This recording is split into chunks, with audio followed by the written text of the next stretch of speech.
Pakistan army act ترمیمی بل قومی assembly میں پیش، وزیر دفاع کی جانب سے پیش کیے گئے تینوں بل متعلقہ قائمہ کمیٹی کے سپرد۔ ایکٹ میں ترمیمی بل پر مشاورت کے لیے سینٹ اور قومی اسمبلی کی قائمہ کمیٹی برائے دفاع کا مشترکہ اجلاس جاری، حکومتی اور اپوزیشن اراکین شریک۔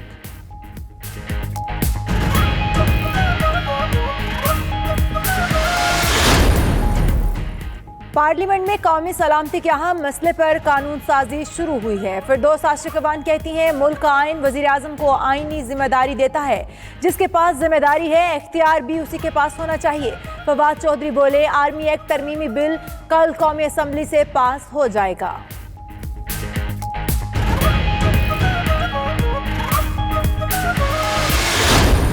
ہمیں پاکستان پیپلز پارٹی کو لیڈر آف دی اپوزیشن نے اس فیصلے پہ آن بورڈ نہیں لیا تھا۔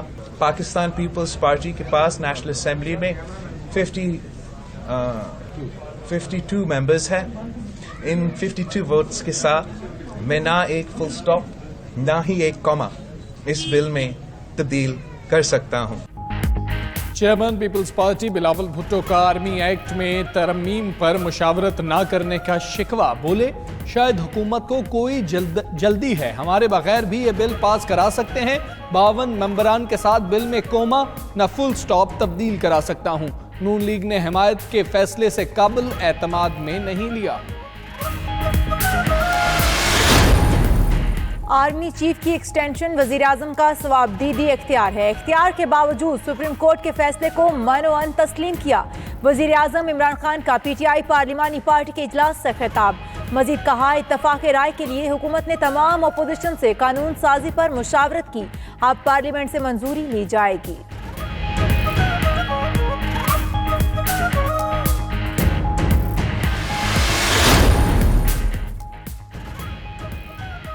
کاروباری طبقے کو نیب سے متعلق تحفظات تھے، ملکی مفاد میں نیب ترمیمی آرڈیننس لانا پڑا۔ وزیر اعظم عمران خان کہتے ہیں اپوزیشن کے ساتھ حکومتی کمیٹی نیب آرڈیننس پر مشاورت کر رہی ہے، مشاورت کے بعد ترمیمی بل پارلیمنٹ میں لایا جائے گا۔ سیاسی شخصیات کے فائدہ اٹھانے کے سوال پر وزیر اعظم نے جواب دیا، آپ لوگوں کو کیا ڈر ہے؟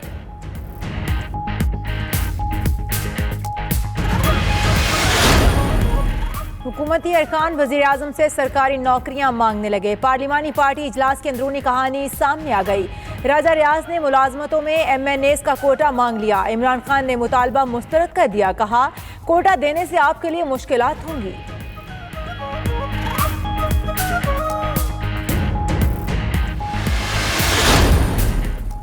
وزیر اعظم عمران خان نے فیصل آباد میں مدینہ فاؤنڈیشن کے تعاون سے بنائے گئے جدید شیلٹر ہوم کا افتتاح کر دیا۔ چیئرمین مدینہ فاؤنڈیشن میاں حنیف نے وزیر اعظم کو بریفنگ دی۔ سی ای او 92 نیوز گروپ میاں رشید بھی ہمراہ تھے۔ پناہ گاہ میں 350 افراد کے رہنے کی گنجائش ہے۔ وزیر اعظم علامہ اقبال انڈسٹریل سٹی کا بھی سنگ بنیاد رکھیں گے۔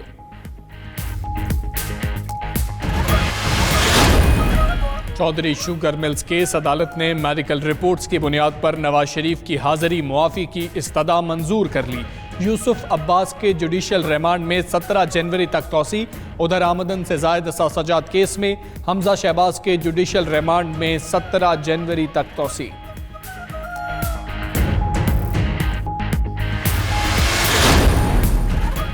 ملک بھر میں گیس بحران برقرار، گھروں میں چولہے ٹھنڈے پڑ گئے، شہری پریشان۔ کراچی سمیت سندھ بھر میں سی این جی اسٹیشنز 8 گھنٹے بعد دوبارہ بند، فلنگ اسٹیشنز پر شہری اپنی باری کا انتظار کرتے ہی رہ گئے۔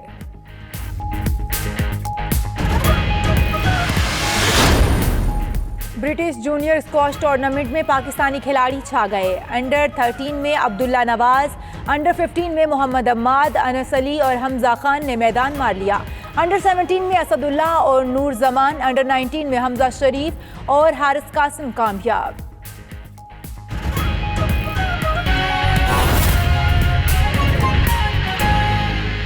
پاکستان کی قومی سلامتی کا مسئلہ ہے جس پہ پوری قوم جو ہے وہ متحد ہے۔ قانون میں جو حکم موجود تھا عوام کی بنائی ہوئی پارلیمنٹ کے ذریعے اس کو درست کیا جا رہا ہے۔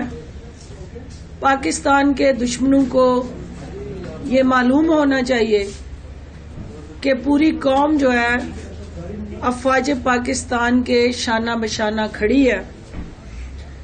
یہ سویلین بالادستی کی طرف اہم پیش رفت ہے اور یہ ثابت ہوا ہے کہ قیادت کے اندر اگر ویژن ہو، بصیرت ہو، تو وہ ہر چیلنج کو اپرچونٹی میں بدل سکتی ہے. آپ اس حقیقت سے آگاہ ہیں کہ ہمارے بارڈرز اور خطے کی صورتحال کشیدہ ہے. ایسی صورتحال میں ہمیں پاکستان کی تمام سیاسی جماعتوں کو قومی مفاد میں اپنے سیاسی مفادات کو پس پش ڈالتے ہوئے قومی مفاد میں یکجہتی کا مظاہرہ کرتے ہوئے اپنی افواج پاکستان کو تقویت دینی ہے.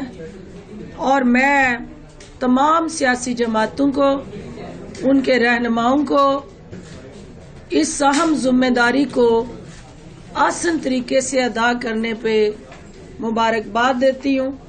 اور انہوں نے جس طرح نہ صرف اس ذمہ داری کا مظاہرہ کیا بلکہ جو بردباری دکھائی وہ بھی قابل تحسین ہے.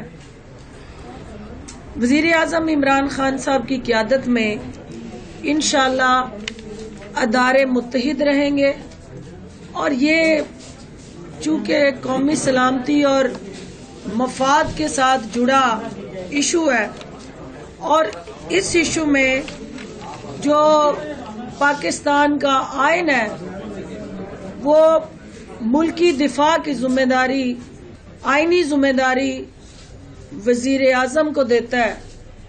تو جس کے پاس ذمہ داری ہے اختیار بھی اسی کے پاس ہونا چاہیے. اور اس پارلیمنٹ نے اس جمہوری عمل کو، جمہوری وزیر اعظم کی جو اتھارٹی ہے اس کو آگے بڑھایا اور جس انداز سے اتھارٹی اور ذمہ داری کو یکجا کرنے کی ایک ایسی مثال یہ پارلیمنٹ قائم کرنے جا رہی ہے، اس سے ملک کو مزید مضبوط بنانے میں دفاعی محاذ پہ اور قومی مفاد کے تحفظ میں مدد ملے گی.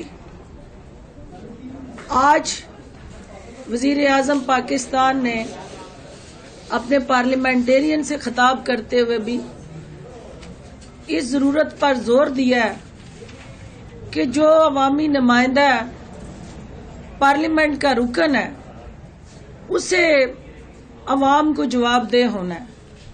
اور یہ پاکستان کی سیاست میں جو جواب دہی کا عمل ہے اسی کو مضبوط بنا کے ہر فرد جو ہے عوام کے سامنے سرخرو ہو سکتا ہے. تو آج پارلیمانی کمیٹی کے اندر جو ترجیحات طے ہوئیں اس میں عوام کے ساتھ جو اس پارلیمنٹ کا چولی دامن کا ساتھ ہے، کیونکہ اس پارلیمنٹ سے عوام کے حقوق کی ضمانت ملتی ہے اور یہ پارلیمنٹ جو ہے عوام کے مفادات اور ان کی بنیادی ضروریات کو یقینی بنانے کے لیے ایک ایسا فورم ہے کہ جو باقی اداروں کو طاقت دیتا ہے، جو باقی اداروں کے ساتھ یکجہتی کے ساتھ قومی مفاد کو پروٹیکٹ کرتا ہے. تو لہذا پارلیمنٹ کی سپرمیسی ہی جمہوریت کی اصل حقیقی تصویر ہے اور دنیا کی ہر مہذب جمہوریت میں جو گورننس اور ملکی دفاع کی ذمہ داری ہے وہ وزیر اعظم کے پاس ہے. لہذا آج اس پارلیمنٹ کو ہم نے مضبوط بنانا ہے اور ایک جمہوری پروسیس کا آغاز ہوا ہے اور جمہوری پروسیس سے ہی انشاءاللہ ان امینڈمنٹس کو منظور کیا جائے گا. اور جو ڈیفنس کمیٹی کے پاس یہ ریفر ہوئی ہیں